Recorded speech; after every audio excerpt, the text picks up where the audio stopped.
Hi everyone, this is audap. Let's continue our game of Anonymous Code running on Nintendo Switch. Alright, I think we're right in the middle of a bad end. But that's okay.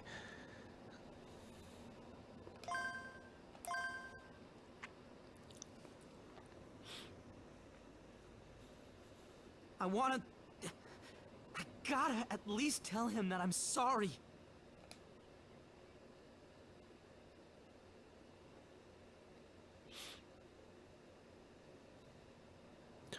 It was late at night, but the meeting room at the Ministry of Defense was full of people shouting. This operation couldn't have been a more spectacular failure. Not only did we fail to eliminate the boy, we've left him completely unhinged. The members of Project Gaia had been following the progress of the operation to seize the Gaia Institution, but the outcome had been so disastrous they'd flown into a panic.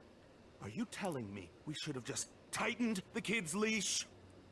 How could we have known this would happen? We couldn't possibly have anticipated these events.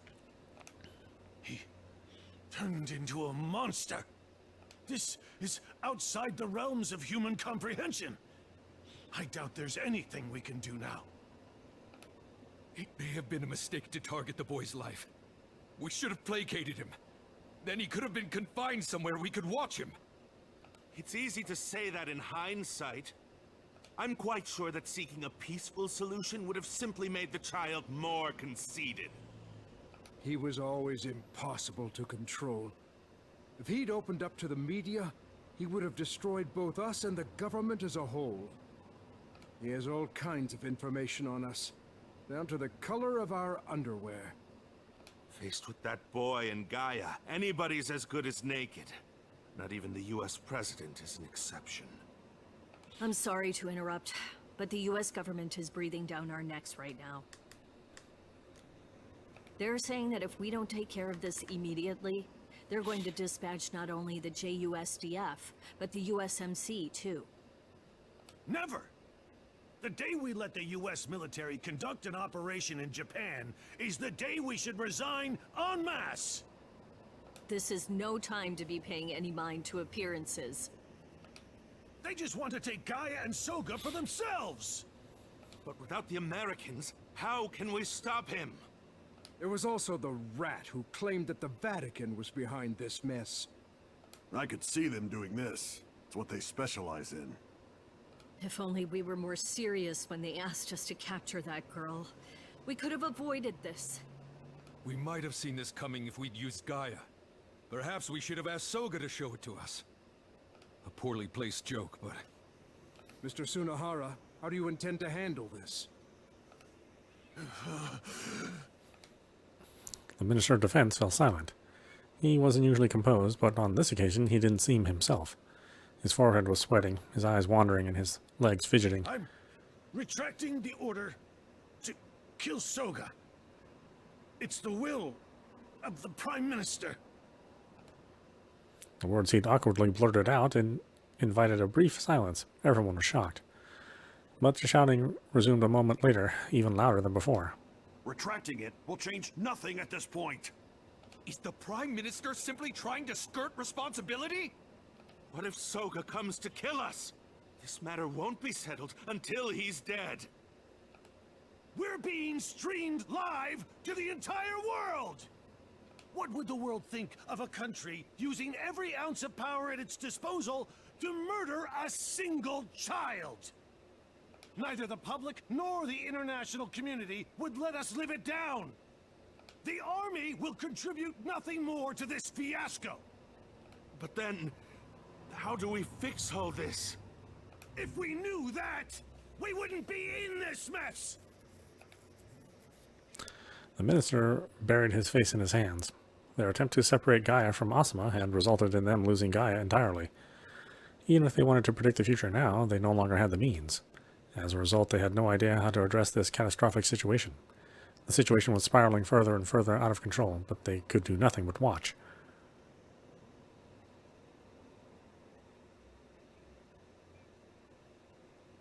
We made our way to Odaiba on a fishing ship we'd stumbled across. We arrived and saw the place was in a worse state than Uminori Park. The one responsible for this destruction was sitting, hugging his knees in the remains of a collapsed stadium. Asa!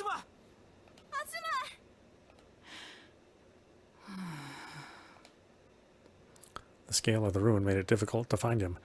Everything looked so unreal. None of it seemed like it belonged in the world we knew. It reminded me of the days that followed the sad morning. Back then, I could hear people weeping and groaning in every direction, and I was desperately trying to help them. But I couldn't hear anyone right now. We hadn't found a single living person while searching for Asuma. Was anyone here still alive? Asuma had done all this, but I could have stopped it. I missed my chance to prevent this rampage. I felt responsible myself, knowing I'd failed. I'm sorry. I couldn't protect your mom. If you're gonna hate something, hate me. Just don't hate the world itself. Please. This was all I could do now. It doesn't matter. Asuma. It doesn't matter anymore.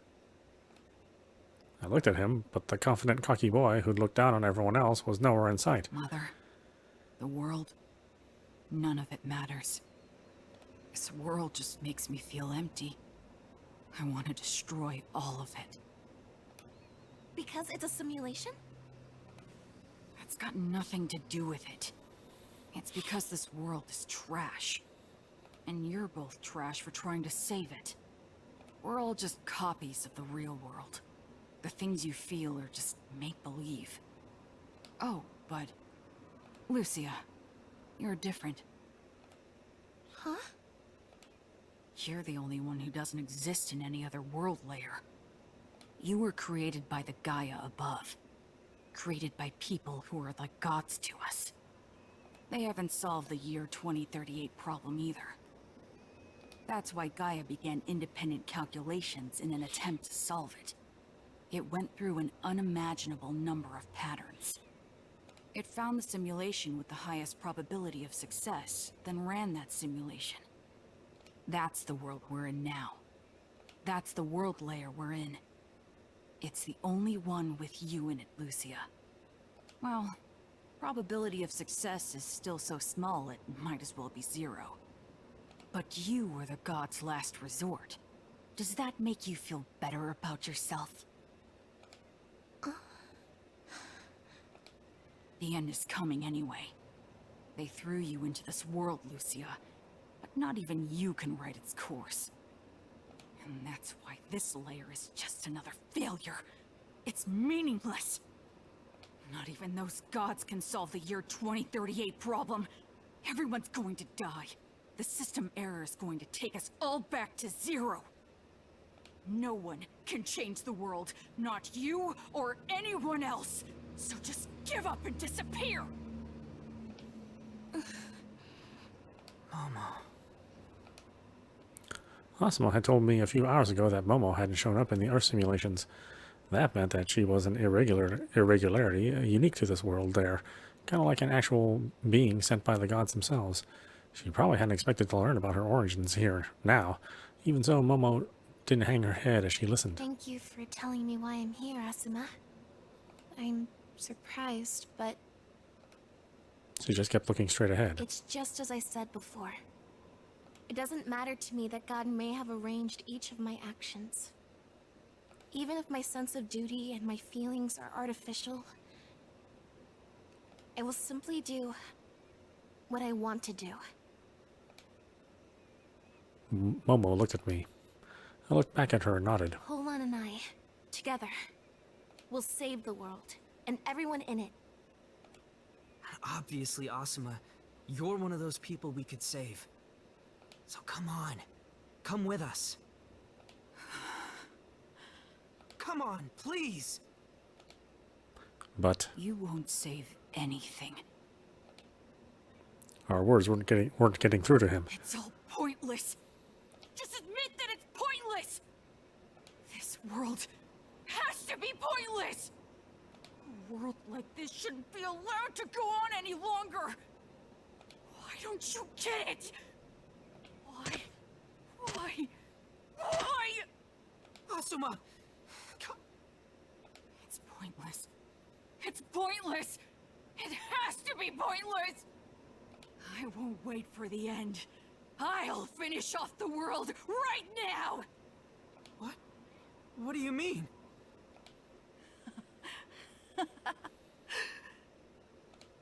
pulled the plug on this world just a moment ago. I made something. It's up there, in space. Made what? A huge asteroid.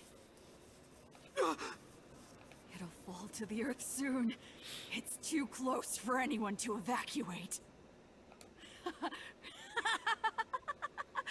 Hey, do you get it now? It's pointless. The world's gonna be destroyed before the end even happens. I'm gonna destroy it myself. But who cares, right? Not even the world getting destroyed means anything. Asuma, delete that asteroid right now! Don't tell me what to do. I don't have to listen to anyone. Asuma! I reached out to grab his arm, but before I could, he vanished. My hand grasped for nothing. Shit, where is he? I looked around, but I couldn't see him. At this rate, Asuma's gonna abandon all hope. I understood why he felt that way. It was my fault he changed. It was all because I couldn't help him. We wouldn't have been in this situation if I had just done what I had to do.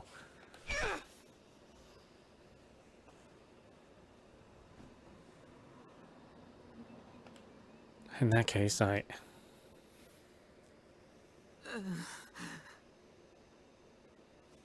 Hold on a minute.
Okay.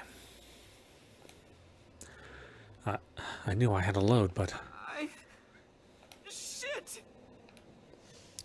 I couldn't shake the fear that those flashbacks were going to mess me up again. The thought of them kept me from loading. I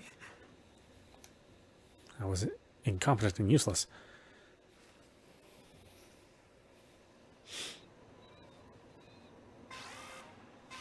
About half an hour later, a siren rang out inside my BMI. It made every one of my hairs stand up on end. We'd been trying to learn what we could about the asteroid, but hadn't gotten anywhere. We couldn't reach Oz either. The sound of that siren ringing out amidst the chaos was familiar. I didn't know if it was exactly the same, but it was like the one that I'd heard on the sad morning. It was the National Safeguard siren.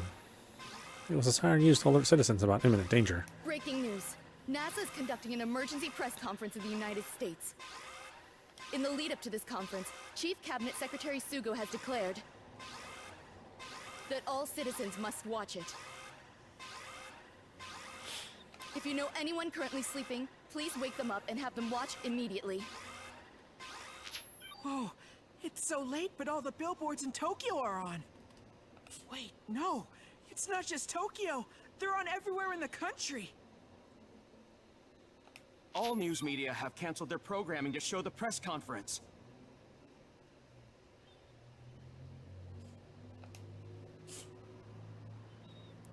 I checked 4chan, social media, and video sites. It was clear everyone was panicking after seeing NASA's press conference.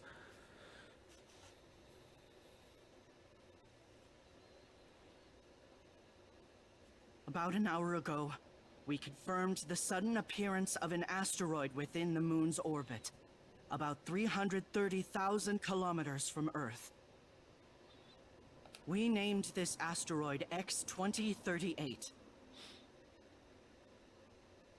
It is roughly 3,000 meters in diameter. We have concluded from its brightness that it is a silicaceous asteroid.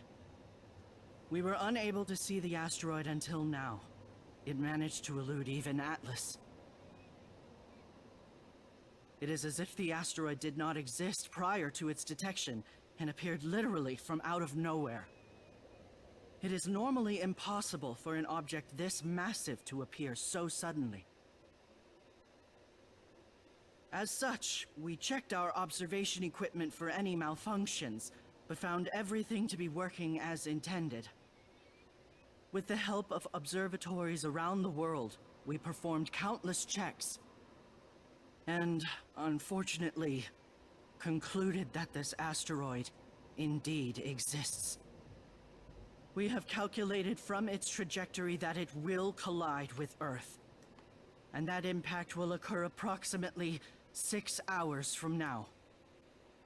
The predicted point of impact is in the Pacific Ocean, and in the worst case scenario, a mere 900 kilometers from Japan's Chiba prefecture.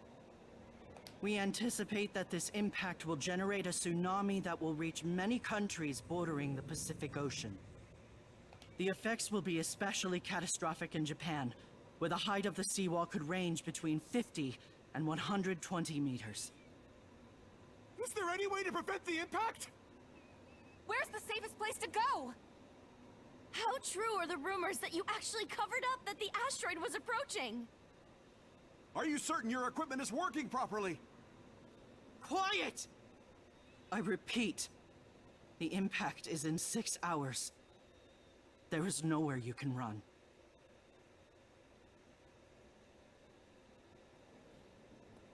We have a live broadcast from the White House. Everything NASA has just explained is true. This will be the greatest disaster in the history of mankind, and will cause the deaths of hundreds of millions. It is unclear how many people will survive.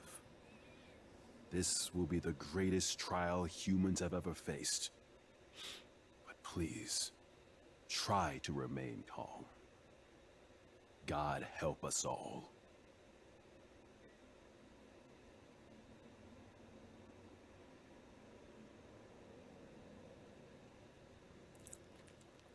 After the president's last few words,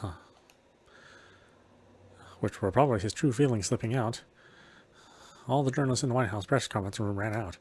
The president simply watched. He looked stressed beyond belief. I knew that would only cause more panic. The world will be consumed by chaos unless we do something. What we... Kent, we can stop this, right?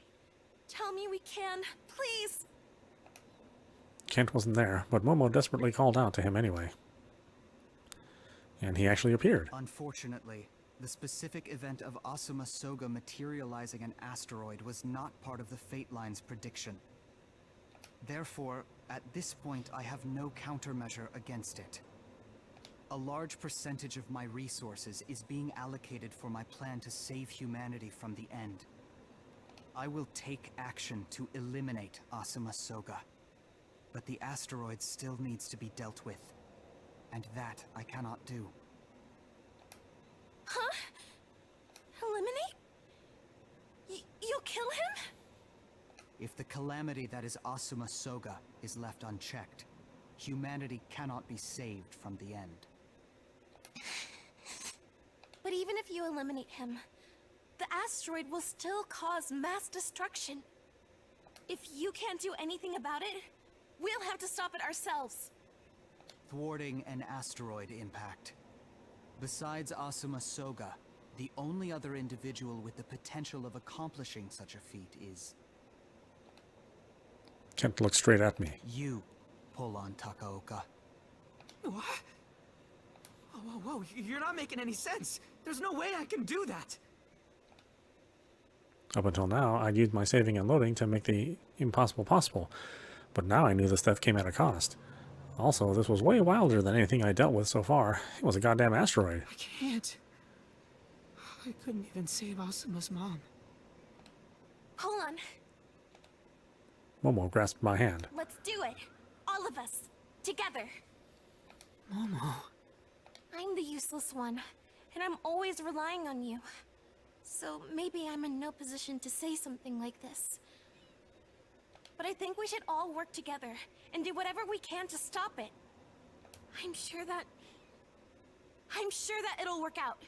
We'll figure something out. No way. Hold on.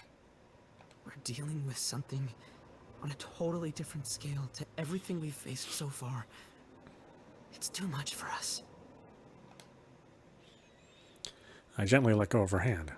I couldn't even save Asuma or his mom. How was I supposed to handle a global crisis? There was no way. I was useless. I just got some crazy app and deluded myself into thinking I could save the world. Stop the asteroid threat, and we will have a chance of survival. Your success would let me set my final plan in motion. Not that I can fully guarantee its outcome, of course. My aim is to cause a world line collapse, which should lead to a universal fix of all world layers. And to accomplish that, rather than hacking into our own world as gods, we must hack into God's world.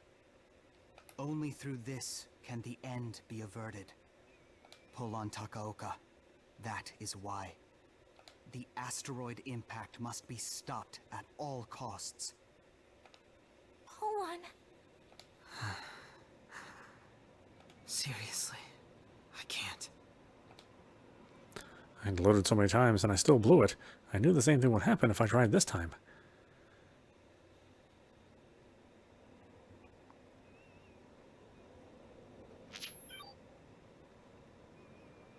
I took Rosario to the hospital. Looks like she's gonna make it. Thank you so much, Cross. Don't mention it. I'm just looking out for my own.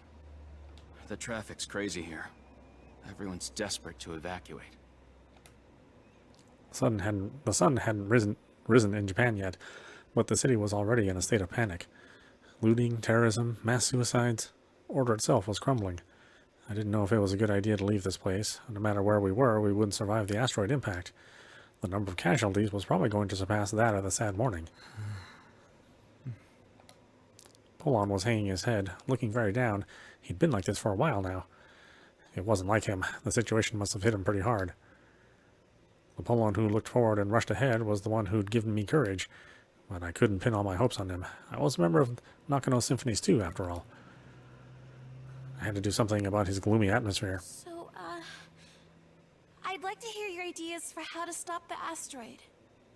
What can we do to prevent it? My question garnered no responses. I'd only asked casually, but I knew full well that solutions wouldn't come so easily. I put it on Hack as a new quest. Meteor Hack. Huh? But it wasn't even a quest this time. The reaction to it was mixed. NASA said nothing could be done about it. The asteroid's way too close. It could have been stopped if we'd known about it earlier. But this whole situation's irregular. The asteroid is 3,000 meters in size, right? Yeah. I couldn't really fathom how dangerous that was. Let's look at impacts from the past. One of the most famous impacts is the Tunguska one. It happened in the Siberian region of Russia in 1908. There was an unidentified explosion high in the air, and trees within the 30 to 50 kilometer radius caught fire. Apparently, the shockwave was so strong, it shattered the windows of houses up to 1,000 kilometers away. Apparently, evidence substantial enough to prove the involvement of a meteor had yet to be found, though. Based on the explosion's energy, the projected size of the meteor was between 3 and 70 meters. That's a lot smaller than the one we're dealing with. Next, there's Chelyabinsk. That one happened in 2013, so there are plenty of recordings. The meteor was 17 meters in diameter. It blew up and broke apart in mid-air. The affected area stretched 180 kilometers to the north and south, and 80 kilometers east and west. The shockwave caused windows to shatter. And it was just 17 meters.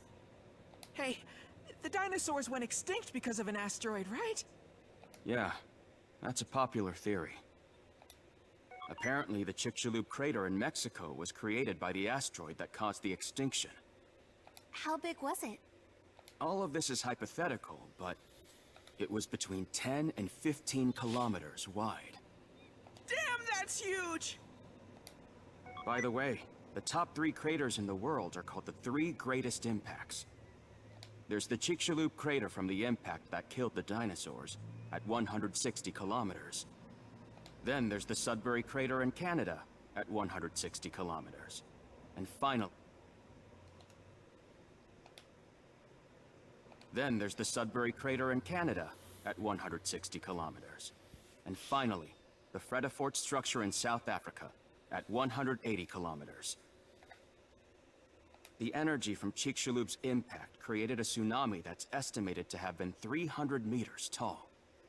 It also tore into the earth, reaching as far down as 25 kilometers. Magma spilled out, and weather changed across the globe. They say that extinction of the dinosaurs was a result of both the impact and the resulting change in weather. Asuma's asteroid was less than half the size of that one, but it would still cause catastrophic damage. Also, in his current state, he could easily create larger asteroids and as many as he liked. A 3,000-meter diameter asteroid will be plenty destructive, and it's predicted to hit the ocean off the coast of Tokyo. It'll cause a tsunami when it makes contact. And just like the NASA administrator said, countries bordering the Pacific will suffer massive damage. Thank you very much. I've got a better idea of the size now. I've also come to realize that the situation's braver than I thought. I hope there's something that can turn it all around. There was a movie like that, wasn't there? A movie? That old one, made about 40 years ago? Yeah, that one. The one where they put a nuke inside an asteroid heading for Earth and blow it to pieces. That was fiction, but we can copy it, right? Sorry, it's not that easy. Miss Kumar joined the conversation. How's the situation? It's not looking good, but I'll keep trying. I asked her to contact universities and academic societies to ask the experts for solutions. They'd be a better source of ideas than someone like me. Why can't we copy the movie? Not enough time? It's 3,000 meters in diameter. You'd need a whole lot of energy to shatter an asteroid of that size, and we don't have the means to get the amount we'd need into space. It's also too close for us to divert its trajectory away from Earth with a nuke. Maybe Asuma had determined the size and distance of his asteroid to remove that as an option. And even if launching a nuclear bomb into space seemed like it would work, that kind of effort would need international coordination. It wasn't something we could put into motion. Perhaps thinking strictly in terms of the physical was a bad idea. Hey, what would happen if Kent eliminated Asuma before it hit? What are you... Wait, that's a good question. Asuma was the one who created it, right? If he disappeared, wouldn't the asteroid disappear with him? The two are independent of each other. The only reason I am undertaking the elimination of this world layer's Asuma is to prevent any further global-scale environmental manipulation from occurring. Currently, Asuma Soga is highly synchronized with the Asuma above, enabling the two to have mutual awareness. This means what Asuma wishes for in this world is perceived by the Asuma above. It was Asuma in the upper world layer that created the asteroid, not the one here.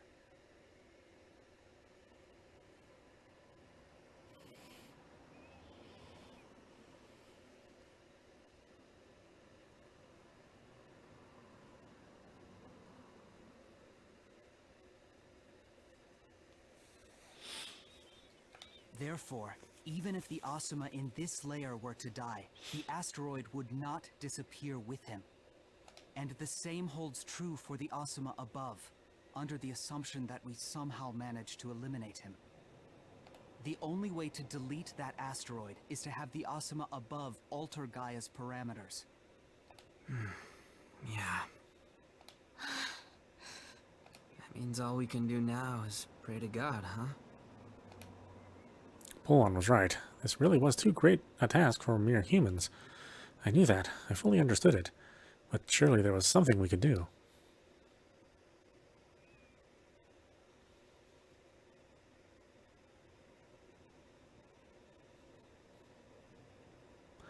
There was nothing we could do, but even so... Stop. Momo was standing near me in silence. She was looking up past meteor impacts. She wasn't alone. Cross and Wind were helping her. Everyone was sharing videos about those impacts.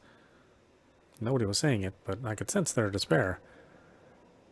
They were focused on the Chelyabinsk event from 2013. It was because that was the most thoroughly recorded event. There were recordings from multiple angles thanks to all the witnesses, and a lot of footage was on the internet. The clips that had been picked up by news media right after it happened were the ones with the most views. But there were a lot of recordings that didn't break triple or even double digits. Most of them ended within a couple of minutes, and some were just a few seconds long. Momo and the others were using specialized apps to increase the clarity of certain parts of the videos, then sharing them over BMI. They've been doing that for a while. I was too busy feeling sorry for myself to join in, though. I think the Chelyabinsk event and the current asteroid have some features in common. NASA and other organizations all over the world are keeping an eye out for meteors and asteroids likely to hit Earth. But it seems as if nobody noticed the Chelyabinsk one until just before its impact. It was almost as if the 17-meter meteor appeared out of nowhere next to Earth. Don't you think it's similar to the meteor hack? The asteroid we have now isn't a natural phenomenon. Asuma just wished it into existence. You shouldn't try to look for patterns where there aren't any. That's what conspiracy theorists do. Right. I'm sorry. But if our world was an Earth simulation, then weren't the events of the year 2013 when Chelyabinsk happened also confined to this simulation? We were dealing with a situation Asuma had caused on a whim. In that case, it was possible that Chelyabinsk was also God's whim. It was like God was doing a little trolling. In a world like this, stuff like scientific evidence probably didn't mean much to begin with. Our world had miracles and supernatural phenomena. Quantum teleportation, sacraments, the end, the appearance of an asteroid, Momo's incarnation, saving and loading. This was a world built on the whims of those in the world layer above us. We were like guinea pigs in a little plexiglass box. I felt as if even the thoughts in my head were the result of someone messing with certain parameters. The logic of the world I'd believed to be real had been broken apart. The despair, the feeling there was nothing we could do. They were just growing stronger. It'd be great if we could pray to God to save us, but God had never been the best listener. What do you think, Anon? Yeah, right. Like you'd answer me either. Nothing's gonna work. Momo was doing her best. She wanted to save the world, and that sense of duty was pulling her forward. She was searching for hints, looking at every clip that caught her eye, playing them over and over and over. Her behavior was almost obsessive. She really truly wanted to save the world. Momo was something else, but it was impossible. A new video started playing. She shared it with me. She shared it with me too. I watched it, but I wasn't paying attention. Once it was over, it went back to the start. It ended again, and restarted again. Again and again. Again.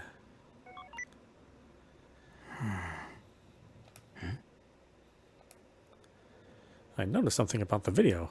Something I could make out right when the meteor blew up. The footage went all white after the explosion. But what caught my eye was the moment before that.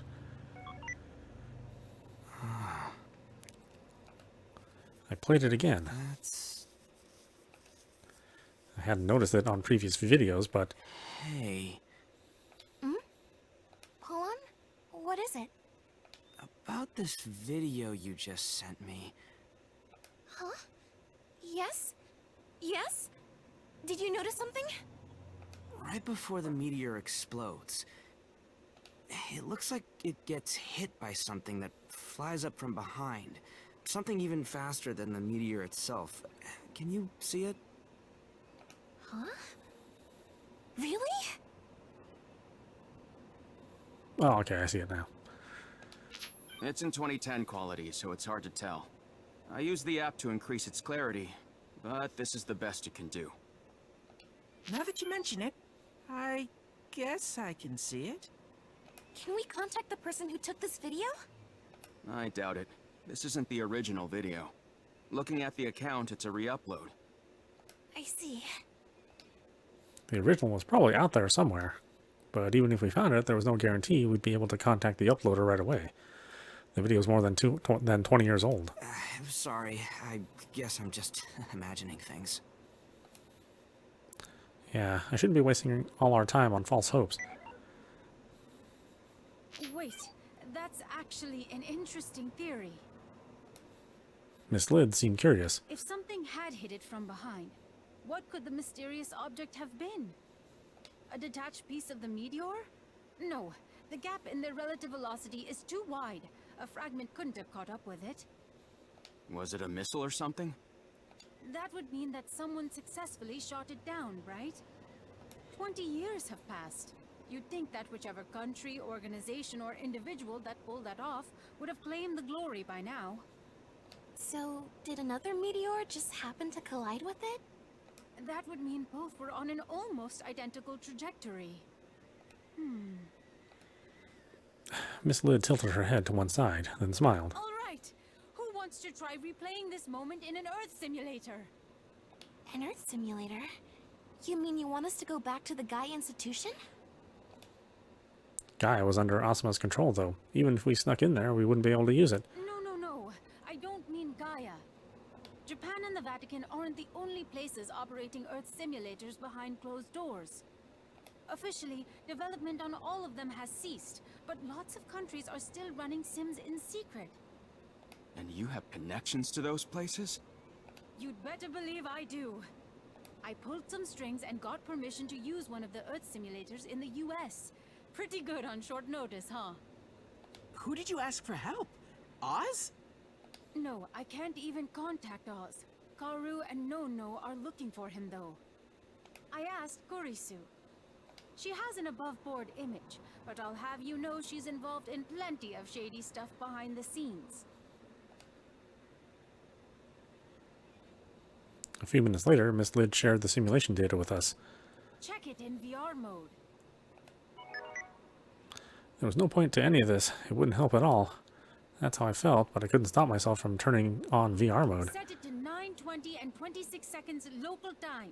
We'll start 10 seconds before the explosion.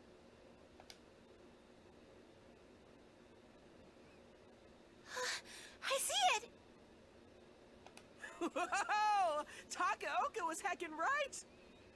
It's possible that by pulverizing the meteor, the object reduced the lethality of this event and saved lives. What could the object be? I don't know. We need to analyze it more thoroughly, but there's no time for that. Though I can say it's something that might qualify as supernatural. But what about it? How does it help? It's just one detail from a past event. It doesn't even hint at a solution to the asteroid coming at us right now. If there's no time to launch nuclear bombs into space, perhaps we could use something that's already in space? Like what? This might be an absurd idea, but couldn't we make use of all the space debris in Earth's orbit? Perhaps we could use the SA-4D too. Would that be feasible? So you're thinking of recreating Chelyabinsk? Everyone fell silent. Momo was right. It really was an absurd idea. Like Miss Kumar said, the odds of something like that happening, we'd be talking about a supernatural event. That's true. But if we tried to reproduce all the conditions and get every variable right, it could work. Couldn't it? I felt like Momo was losing her cool. She was clinging onto a scenario with next to no chance of ever happening. There was nothing to it. The whole idea was a false hope. The thing hurtling toward Earth this time is far larger than the one that exploded over Chelyabinsk. As I mentioned, it would take an enormous amount of energy to pierce and destroy this asteroid. I'm not sure there is debris that would fit the bill. The debris catalog. Huh? I found it while looking into asteroids. The debris catalog records the data of all orbital debris, greater than 3 centimeters in size. By all, do you mean all? Yes, all confirmed debris. How can we check the list? It's on the internet. Anyone can open it. All right, nice. I'll check the catalog. Thankfully, this asteroid is silicaceous rather than ferrous. Providing the projectile is suitable, it can be destroyed. We'll need more than mass alone to destroy an asteroid, though. We'll need to know its orbital position, too. The asteroid will enter the atmosphere in about 5 hours, so we have to identify the debris that can make it to the asteroid in time. And if we want to hit it, we'll need to be able to control that debris remotely, from the ground. So we need debris we can communicate with. Let's look at the list. All right, I'll hit up the hackers I know. We need everyone we can get for this. I'll try calling my friends too. The experts I know are dying to do something about this. I'll share this idea with them right away. Hey, calm down, you guys. It wasn't just Momo now. Everyone, even Miss Lid, was getting involved. It's not gonna work. It's just not. We can't do this. You know we can't. Pollon, that's enough. You're nothing but dead weight right now. You couldn't do what you had to, and it broke you. I get how you feel, so shut up for now. The rest of us right here are still trying our best. Cross.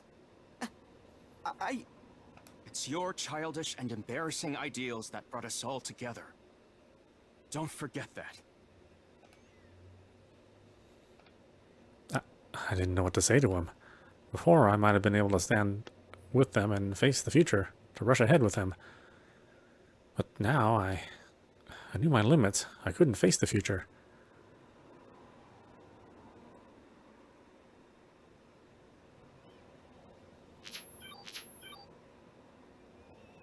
After about half an hour, Miss Lid contacted us again. Listen up, everyone. We found debris that tick our checkboxes. Huh? You did?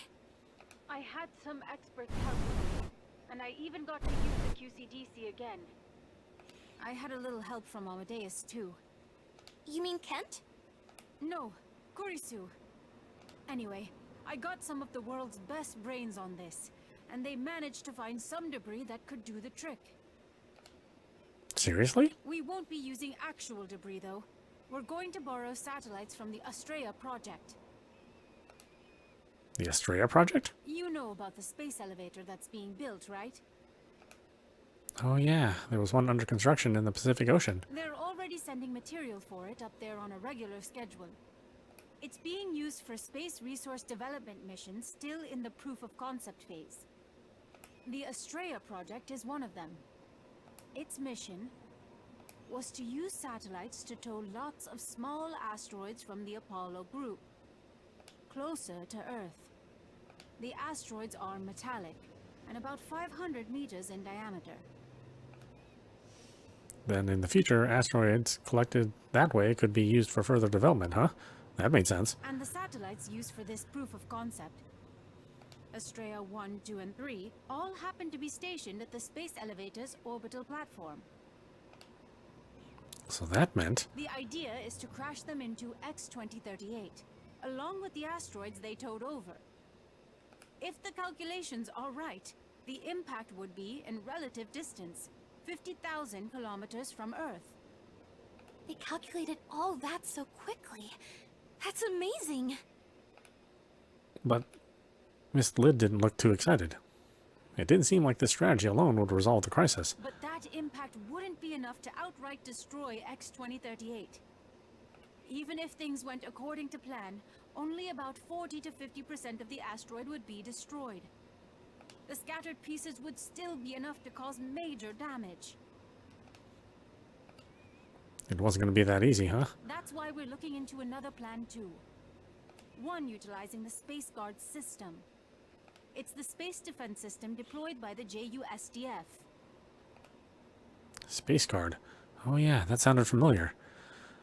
The JUSDF's space fortress that set that up themselves while the G26 nations developed the SA-4D.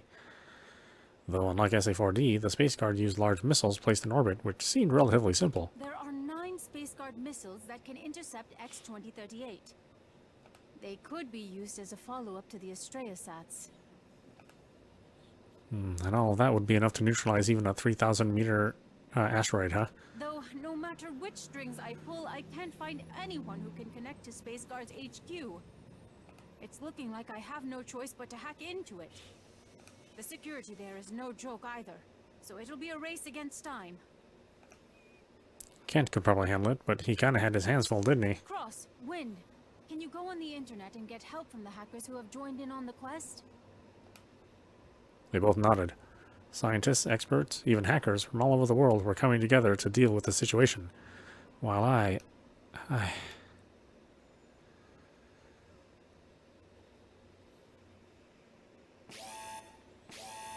Status report. What's going on? The ABMS is being hacked. It's refusing to respond to our commands. What? How could someone take over the Air Force's battle management system? This can't be happening. No average hacker could break through this system's security. It's the very foundation of the Army. Analyze the situation and take back control. Also, connect me to the Minister of Defense. Right away. What's happening? We have an emergency. We have many emergencies! I can't even contact the Prime Minister! What is it this time? Someone has taken over the Air Force's management system. We've lost control over it. What? And what does that mean? We no longer have control over our unmanned vehicles. They're in the hands of whoever commandeered the system. They might attack indiscriminately, even civilians. They could even cross borders and wage war on other countries. What? Japan alone is host to about 500 of these vehicles.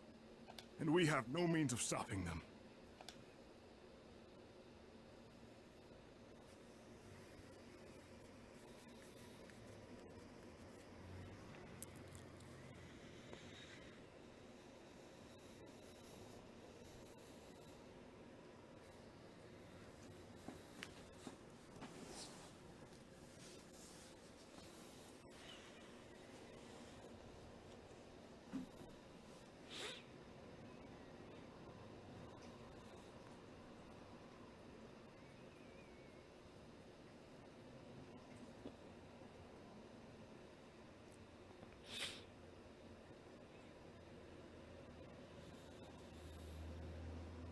The 28 MQ-67A units at Misawa are scrambling, but Misawa issued no order to sortie.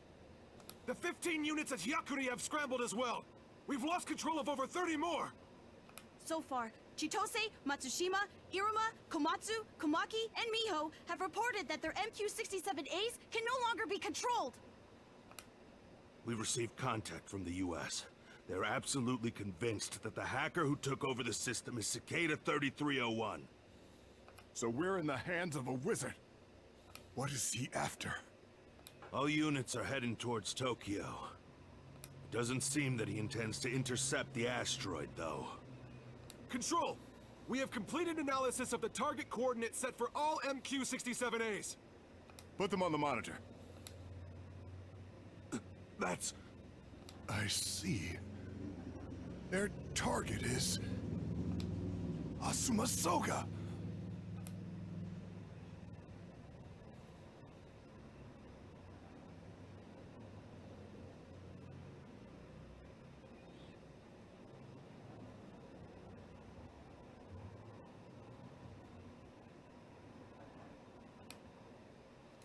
It's not my fault. This isn't my fault.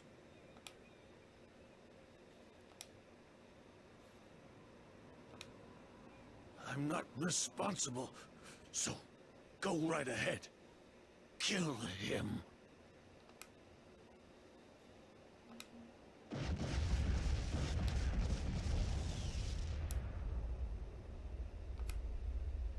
Is Soga dead? Did they get him or not? Biosigns... detected.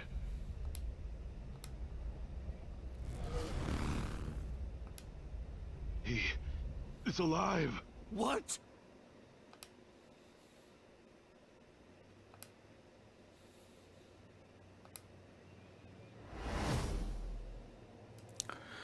I don't know, if it's so meaningless, then why does he defend himself so vigorously?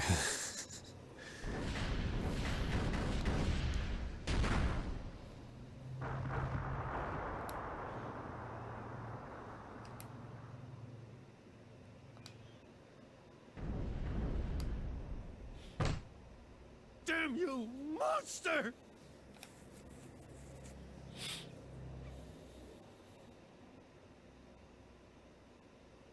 At the same time, news broke around the world that the Pope was about to make an emergency statement.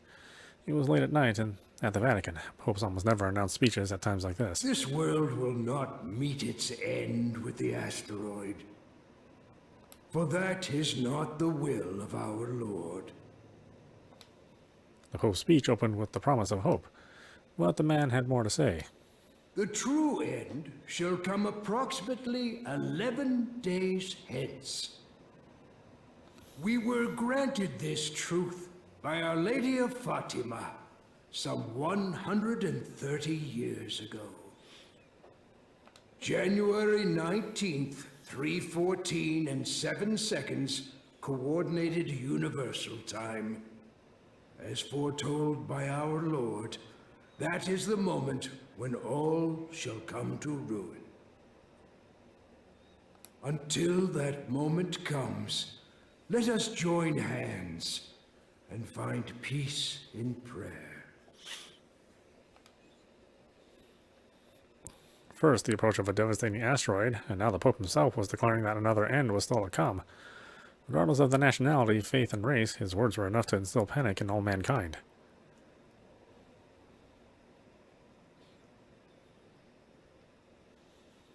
Except in reality, you know, he doesn't hold that much power. A bunch of streamers were broadcasting Kent's drone attack on Asuma, albeit from a safe distance. The attack raged on. I'd been watching for over 30 seconds, and it hadn't stopped for a moment. We could hear the explosions from here, and their vibrations reached the ground we were standing in. Some of the buildings Asuma had messed up were barely standing. They were starting to collapse. It felt like a battlefield. It also felt like I'd gotten a glimpse of how brutal Kent could be. I realized how weird it was that Asuma could deflect all these attacks and stay untouched. Oh, it looks like he's hurting. The streams were way off, but I could just make out Asuma. It seemed like he was crying, begging for someone to help him.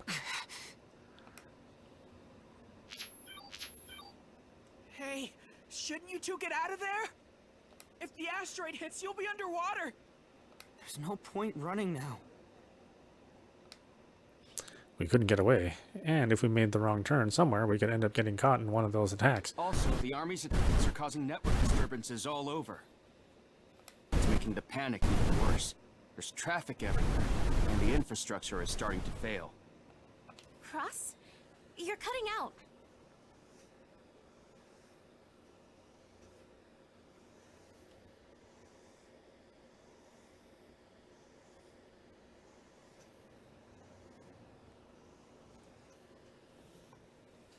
There's network disturbances. The 23 wards and the area around Kawasaki are all... Network disturbances? Was it because of the army drones? All right, everyone. Time to talk. Miss Kumar, how's the situation? Listen up, everyone. All seems good with Estrella. But I can't say the same for the situation with the Space Guard. Hackers from around the world seemed like they were making good progress, though. First, there's the network disturbances. The US is suffering them too. We were reporting our progress just fine. But after I got that data, we lost contact with each other. It might be tricky to connect with them again, all things considered. One more thing. To minimize the damage from X-2038, we need to hit it with at least 9 Space Guard missiles. We need to issue a command to move them into X-2038's trajectory. The timing for that command is pretty strict too, and I can't find a facility we can use to send it when we need to. The global panics made it hard to contact most comms facilities. I tried places on the ground and even ComSats, but I couldn't find anything we could use. What if they just adjusted the trajectory of the Space Guard itself? Would that shift the window a little? How about using multiple commands? Momo asked before I could get the words out. They said they tried to look into those options. But if we tried those, we'd run out of either time or fuel. They're not viable options. I see. I figured the SA-4D could be used to change the trajectory of the Space Guard missiles too, but apparently that was unrealistic. The SA-4D have been deactivated too. Yeah. SA-4D. But it's not like they're completely inoperable. If we reactivated them, maybe we could get them to attack the asteroid. All of them? No. They're too far from each other. At most, we could mobilize a couple dozen for a simultaneous attack, but they wouldn't amass enough energy to destroy the asteroid. Damn. Would it be possible to hack SA-4D's core systems, then change their orbit so they could all attack at once? That idea's worth looking into, but I'm not sure we have time. Everyone was bringing up whatever ideas they could find, but none of them were realistic. What if I loaded again? No, I was too scared of having another attack. One more possibility comes to mind. There's a deactivated satellite in the area that would be just right for us. Just one, though. Huh? Real? There was one SA-4D sat that malfunctioned during Sad Morning. It didn't attack. Did you know that? SA-4D-0144, right? Yes, but 0144 itself doesn't matter. A certain rumor spread regarding what happened there. Apparently, 0144's malfunction was caused by a hacker who got in using another comm sat. I've never heard about that.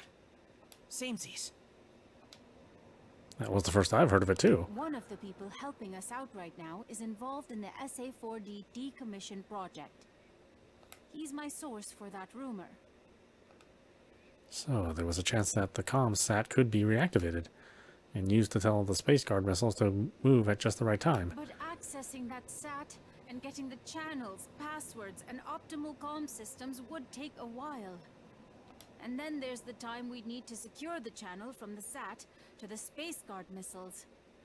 Considering all that, even if we could get that sat up and running again, the probability of our plan working out is still low. So that was too much of a gamble as well, huh? All this wishful thinking was getting us nowhere. But we weren't in a position to drop everything in favor of such a remote chance of success. But there may be something we can do. What is the satellite's name? It's called the OnWeb satellite. Huh? OnWeb 0023 to be more precise. OnWeb? Pollon?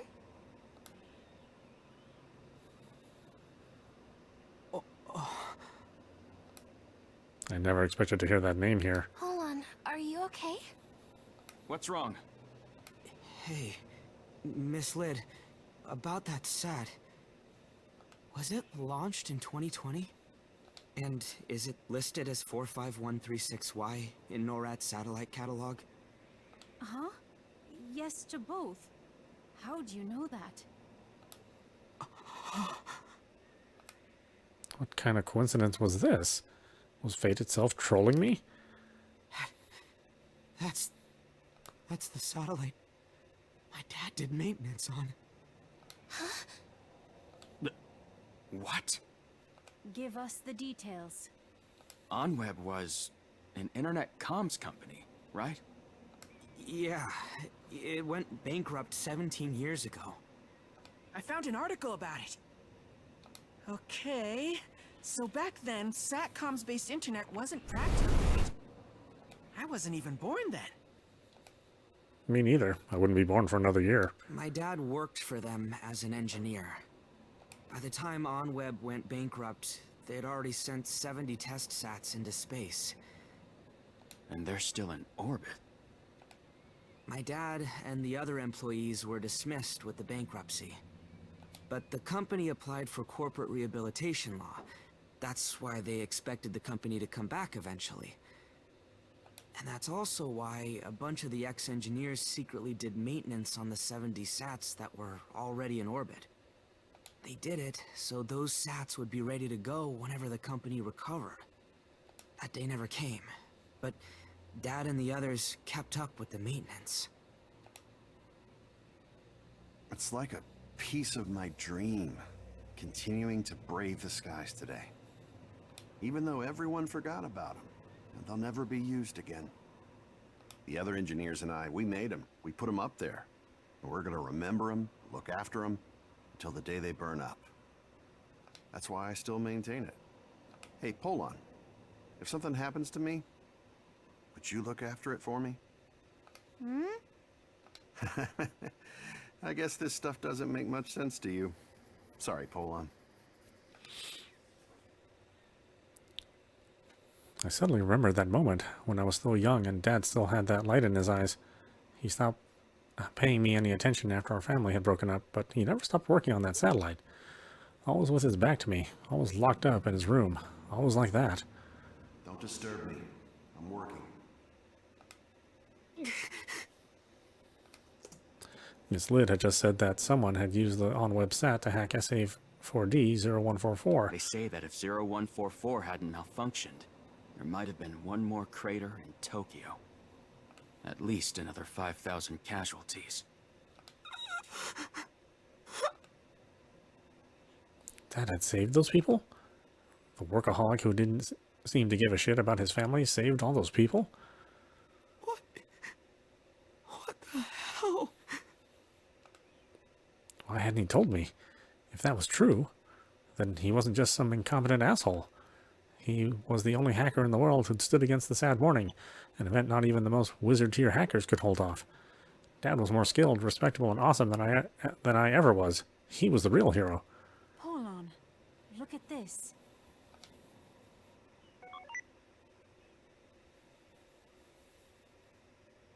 If we could access OnWeb 0023 right away, we could use it to communicate with Space Guard missiles. I reached into my pocket and ran my fingers across the keyboard in there. The reason why I could make a living as a hacker these days was because my dad had taught me programming when I was still little. You're a fast learner, son. Maybe you're on your way to becoming a wizard. A wizard? Uh-huh. Hackers are wizards. We can make anything happen.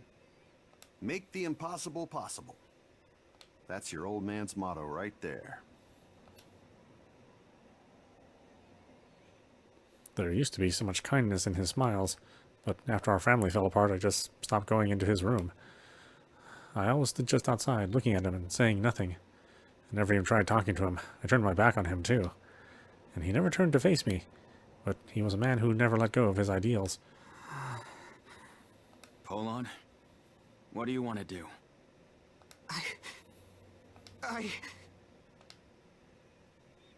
If I did something now, would that make me like Dad? Yeah, it would. And I had a motto of my own. I won't sit idly by when someone's in need! Miss Lid, I know how to access OnWeb 0023. Really? There's something at my place. The equipment my dad used to maintain the SAT is still there. We might be able to use that. Give me a sec. I'll try accessing it. I tried remotely accessing my dad's PC back in Nakano. But... No good. I can't connect to it from here. Cross, you're at Symphony now, right? Yeah? Go to my place. We're gonna need the phased array antenna for the comms. Oh yeah, you did have an unusually large antenna. That antenna is actually the only way to communicate with OnWeb 0023. Alright, I'll go there right now. I'll do whatever I can to get back to Nakano. Guys, sorry for being such a wuss back there.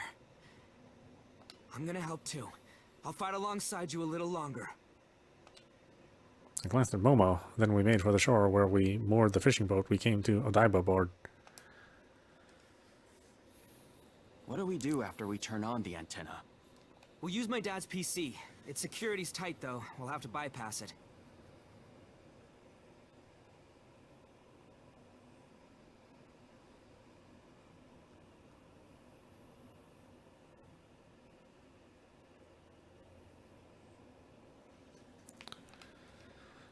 I never looked at my dad's PC.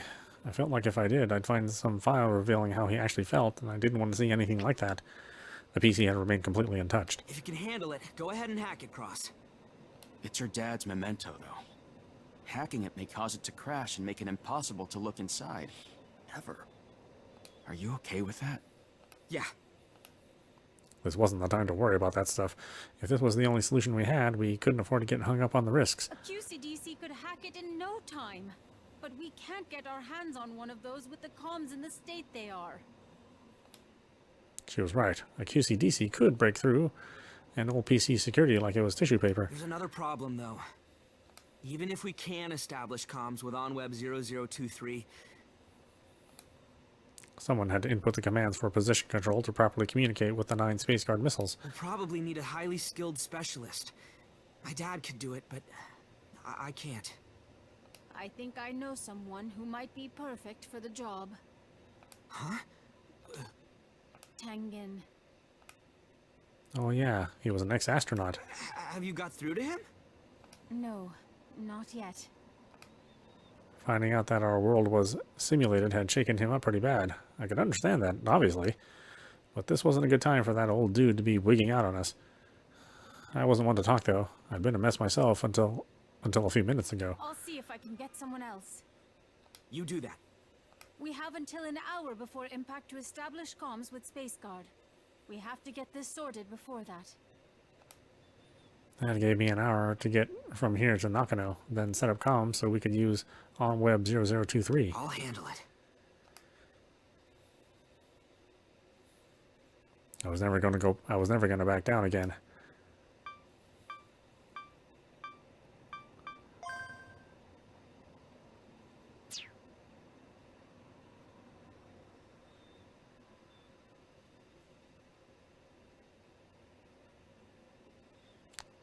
Tengen Uzutani sat crouching at the edge of an empty construction site. He looked over the desolate crater. By his feet was an empty capsule that once contained some form of drug. Car horns echoed in the distance. Countless frustrated drivers were stuck in traffic. Oz had passed by many people on his way here, and all of them were panicking and desperate. Construction workers had no reason to visit the crater anymore, and the veil of silence hanging over it was at odds with the chaos outside. Looking up, he saw trails left by fighter jets. Oz could tell just by listening that the situation in Odaiba was bad. It was far from here, but he could easily hear the intense noise of combat coming from that direction. Fully composed, he reflected on how it felt to be experiencing the end of the world. It was all just digital data after all. Everything, even his own feelings, had been composed by someone else. It was the thought of this that had driven him to despair. Found you. It was Kaoru Samazu. He was panting heavily. The man must have been running around searching for him. Sure the chief of the CCO should be wasting time in a place like this? I'll have you know I was effectively suspended after the pool hack. Where's No-No? She's resting in that car I parked over there.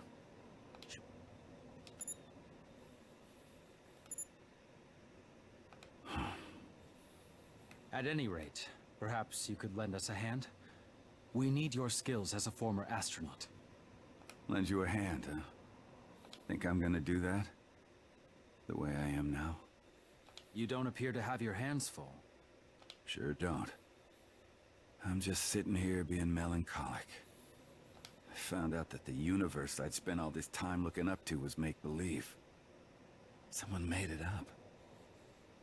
Talk about a punch in the gut. What's the point of living in an artificial world? Even if we do what we can to survive, it's all gonna end in a week anyway, right? And what are the us above gonna do? Nothing. Just mess around. They might not look at our data at all. That's why there's no point in this world. So those are your grounds for giving up on life? Please don't say such things. You sound like a mopey teenager. It doesn't count as moping if I'm right? You heard what Cicada said, didn't you? Oz, mankind's imagination knows no limits. It's strong enough to overcome even fate. And as we speak, many people are fighting desperately against that fate. Oz stood up and walked over to Kaoru. Even the impulses of your soul are artificial. You're being fooled into thinking you can do something about all this. That will only be true if we fail. If we can prove that we're masters of our fate, then our world won't be artificial anymore. This world ain't designed for you to succeed. It's a simulation through and through. Quit dancing in the palms of their hands! The very designs of the world are already falling apart. You saw what Asuma Soga did. Are you gonna tell me that stuff was by the book? That it followed our creator's rules? Kaoru grabbed Oz by the chest and pulled him close. Usually a composed man, such a gesture was unlike Kaoru. There's no better time to dance than now! Right now, you're more pathetic than Asuma Soga! Sure, he's crying his heart out and throwing a fit, but at least he's got the guts to destroy the world that's forsaken him! What about you? Are you really going to sit here and do nothing? If everything's meaningless, then there's as much meaning in trying to save it all as there is in giving it up! I say we dance! I say we dance hard! Please! Let's show the children that our world is neither fake nor artificial! That's what adults are supposed to do, right? That idea only worked when we bought into the lie that ours was the only world. The real end will only come when we deny our own souls. In other words, now's the time to believe our souls are real and do something about all this. I am the captain of my soul, and you of yours. We will prove that. The most important thing is what you decide for yourself, right? Never thought I'd hear you come out with something that childish at your age. Feels like old times. Oz looked into the distance inside.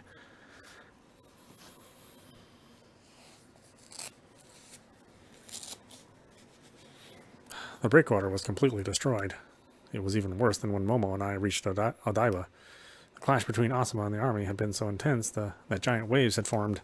I felt like they'd sweep me away if I got too close. Places that had been fine before dawn were now underwater, and it was hard to get anywhere without getting soaked. But we ignored how drenched we were and walked ahead. I heard explosions above. I'd lost count of them at this point. Drones were going down, one after another. Smoke from explosions had filled the air overhead. Large pillars of water rose from the sea. They moved as if they had a mind of their own, attacking the coming drones. Hold on, look! Huh? Momo pointed at a deck some distance from the shore of Odaiba. I saw a familiar boat there, the one we'd used to get here from Uminori. It had been split in half. Damn it. We can't use that. This would cost us some time. We had to hurry up and find another way. Cross, how are things at your end? No good. I can't get through to him. The network disturbances was only getting worse. I had no idea what was going on, so the best thing I could do was focus on getting us out of here. Could we find another boat amidst this chaos? Honestly, taking a boat out onto Tokyo Bay seemed a lot like suicide at this point. Another explosion? The shockwave shook the air. I looked up. It's falling this way! The downed fighter spewed smoke and fire as it hurtled towards us at a breakneck speed. We'd be dead in an instant if that thing landed on us. Run! I screamed to Momo. I tried to run as quickly as I could, but the drag of the water around my legs kept me from getting any traction. Damn it! Debris rained down endlessly around me. I'd die if a single piece hit me. The fighter itself was getting closer and closer, like it was heading straight for us. No, it was going to crash into us. The flaming fighter was right on top of us. I couldn't dodge it. My legs wouldn't move.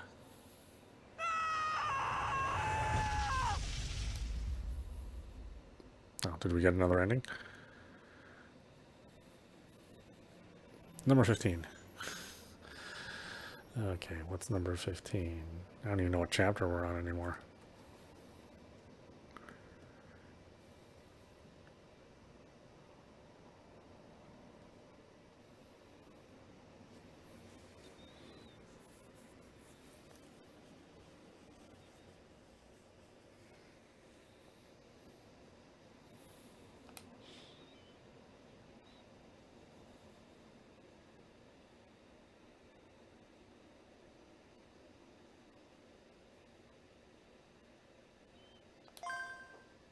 I know, I really hate this interface.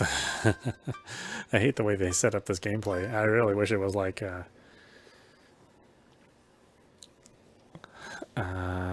what else was it that we're playing that was like this? Any of the AI games, the Somnium Files, any of those had a better interface than this for multiple branching paths. God. What was the werewolf game? That like had one of the best interface for branching paths.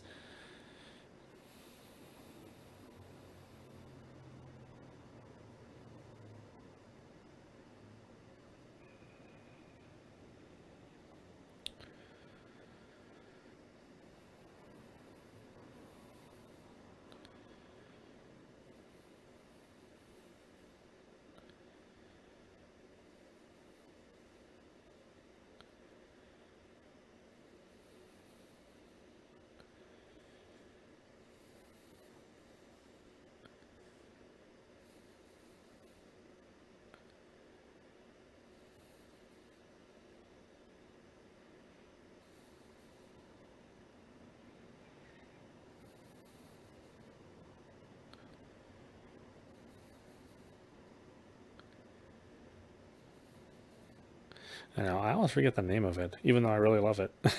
I can never remember the name of the VN.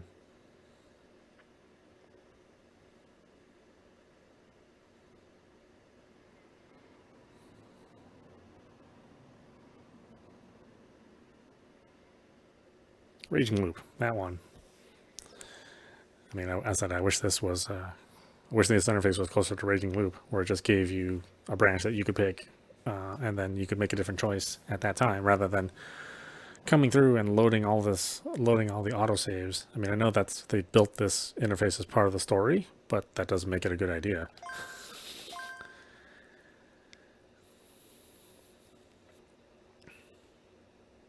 Breakwater's completely destroyed. I'll use it if I need to.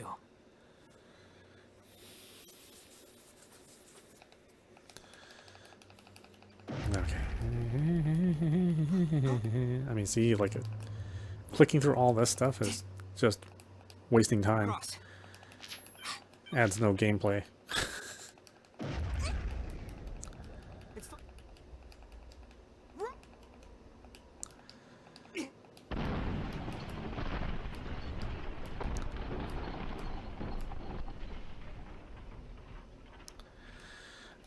go back. I need to go here. Ugh. Now I need to load again. All because this interface is kind of trash.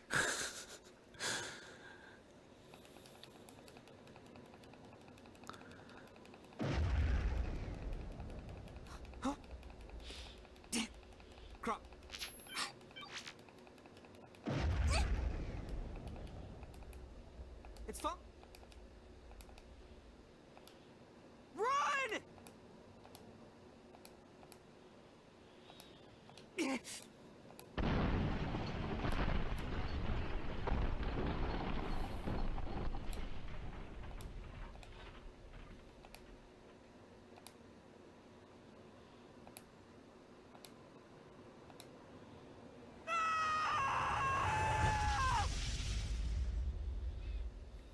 Oh, still got it wrong. Where was it again?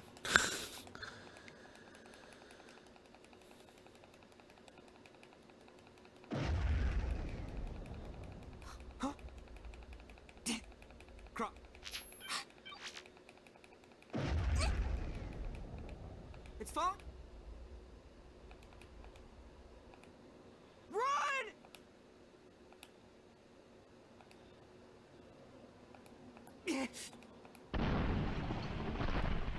Yeah, I get it. Now's not the time to be scared about using it. Makes no damn sense not to.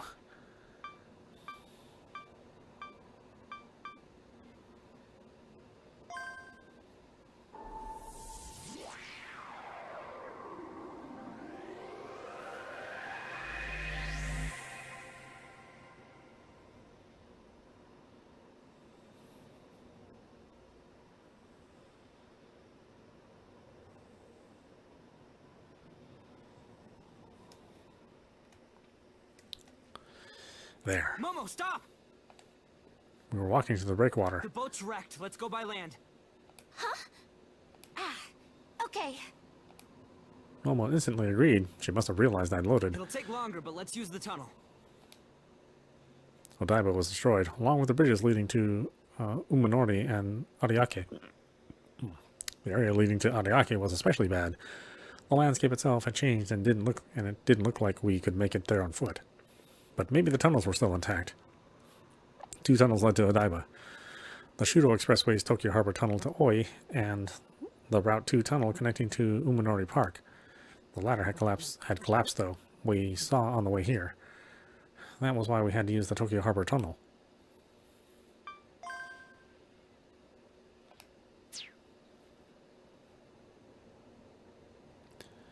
Thankfully, it was still structurally sound. There was some crashing and burning cars here and there, but nothing impassable. I looked up to see a chopper flying overhead. Was that one here to attack Asuma too? The road inside the tunnel was a real mess.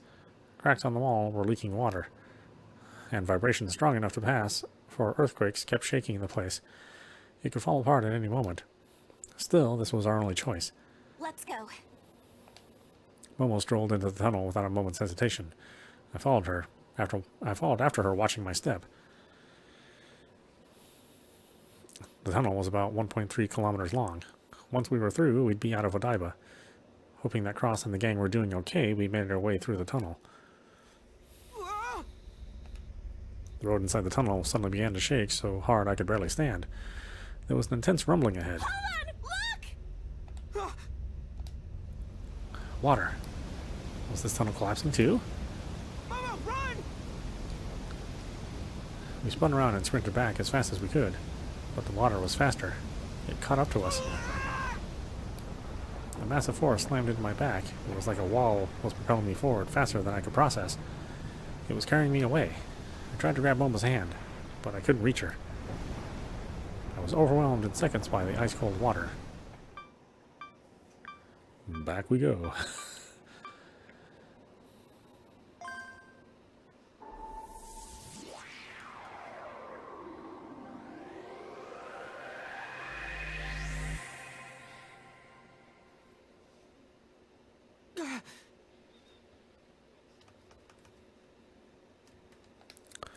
We were right in front of the tunnel. There was no sign of the water yet. Let's go. Wait. Huh? This tunnel's dangerous. I looked up at the sky. A chopper was making circles up there. Thinking back, the drones Kent used to attack Asuma were all UAVs. I hadn't seen a single chopper there. Why was this one here, then? Hey. This was the first time I saw a living human being besides Momo and Asuma since we'd arrived in Odaiba. Tatted Baldy Builder! What? Oh, wait, that wasn't his name. Graham Kingley! You're alive? And he was here in Odaiba? But why? I was pretty sure he was at the Gaia Institute last night. Asuma's transformation is partially my responsibility. You aroused my suspicions, but I wasn't able to deal with them fast enough. Hold on a minute.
I have to stop Asuma myself.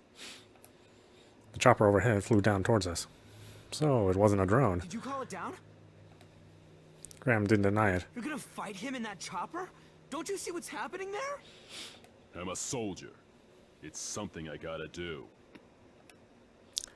He was determined to take on Asuma, even if all he had was this chopper. I wouldn't let him, though. Pollon, let's get him to take us. Yeah, we should. I stopped Graham. I want you to do something for us. I have no obligation to help you. You want to help Asuma, right? Don't force him to kill anyone else. Asuma created the asteroid, and if it falls, it's gonna kill more people than the Sad Morning. Right now, we're doing what we can to stop it. Please help us. All you have to do is take us to Nakano. Stop an asteroid? There's no way you can... Yes, he can. Pollon can do it. He can do it if he uses the thing his father left behind. Momo. Yeah, I could do this. I had to believe I could. Come on, Graham. You know I've made it through some pretty insane situations. Going there to get yourself killed won't help Asuma. You're just trying to find a way to go out on your own terms. But we might still be able to help him. And the world. So help us out. Please! Momo and I both bowed our heads. The wind and noise were intense. Momo and I struggled to stay upright. The chopper landed, and a soldier showed himself. Major! This place is dangerous! Please get inside! Ram! I shouted, and our eyes met. Get in. It's gonna be a bumpy ride. We're going through a battlefield. That's fine by me. Take the shortest route.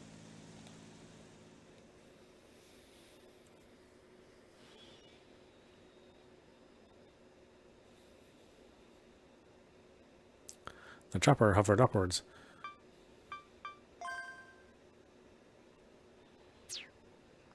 Change of plans. I'm calling off the attack.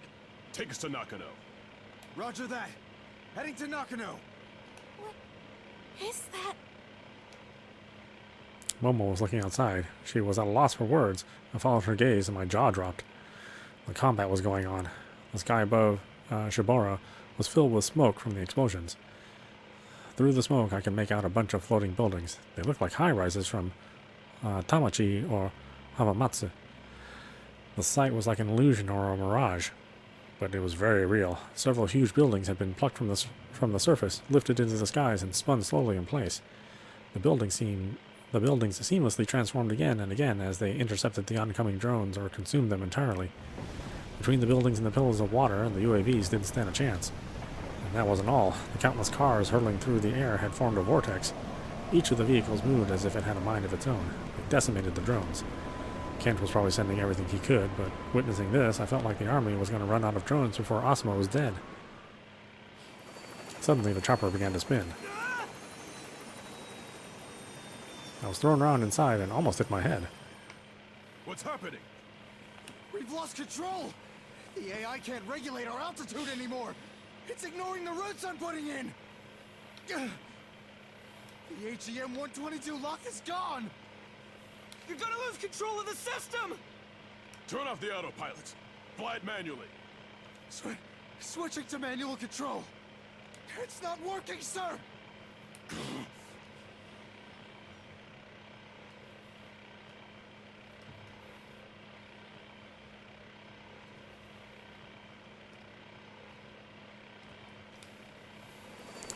The chopper turned around and changed direction. It was heading towards the floating buildings. We're being taken straight to Asuma!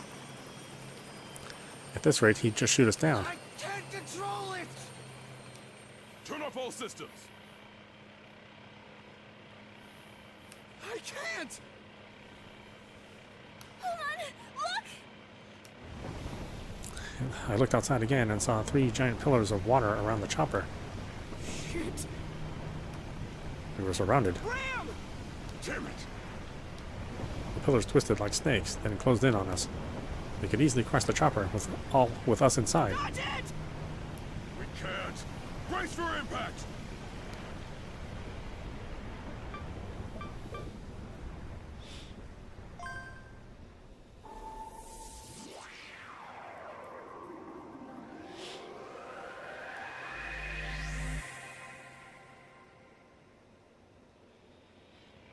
The next thing I knew, I was going up in the chopper again. Change of plans. I'm calling off the attack. Take us to Nakano. Roger that. Heading to Nakano. Bram, turn off the autopilot. You're gonna lose control of this thing. Let me take control. Yes, sir. Disengaging autopilots. Do this, man. Listen up. You want to survive this flight, you better sit down, buckle up, and hold on. Momo and I nodded.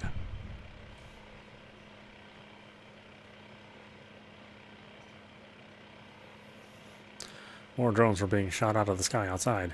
I felt shockwaves from the blast rattling the chopper, and saw the columns of water still writhing out from between the waves. Don't get surrounded! Shut it!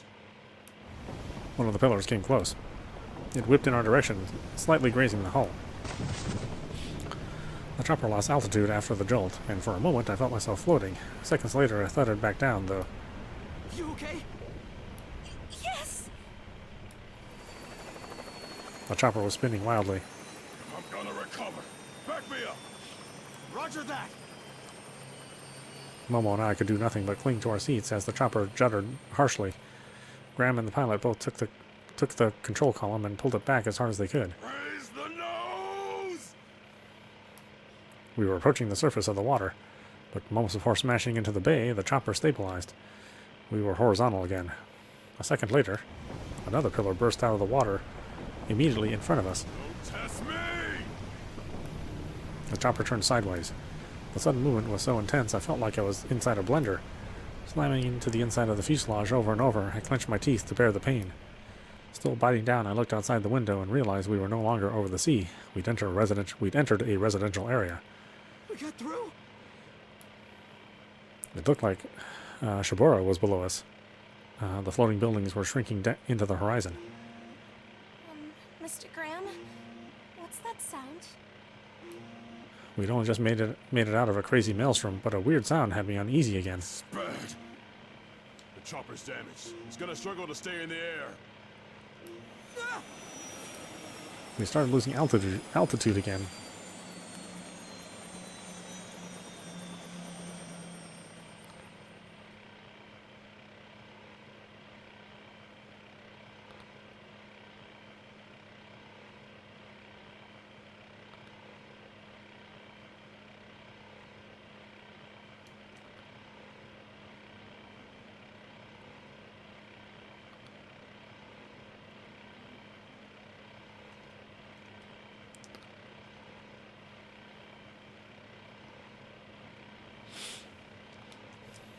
Gotta do an emergency landing. No! It just needs to take us to Nakano. Keep it going. You dumbass, we could fall out of the sky any second. The fate of the world depends on us getting to Nakano. Insane times call for insane behavior. Don't blame me when we crash and burn. Buddy, this was a suicide mission from the get-go. Just keep the ground away from us a little longer. I cried out as I gripped desperately onto the chopper's seat in an attempt to keep Momo safe and secure. Our altitude was all over the place, but we stayed airborne as we flew over Shinjuku Crater. Nakano was close. I could only hope we'd make it all the way there.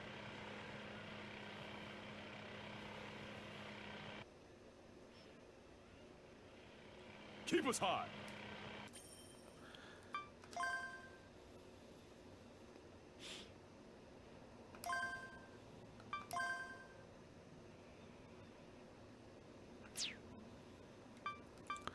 Okay, why don't we stop it there? This is Audapostrophe. You've been watching Anonymous Code running on Nintendo Switch. Anyway, I hope you enjoyed watching. I will see you at the next stream.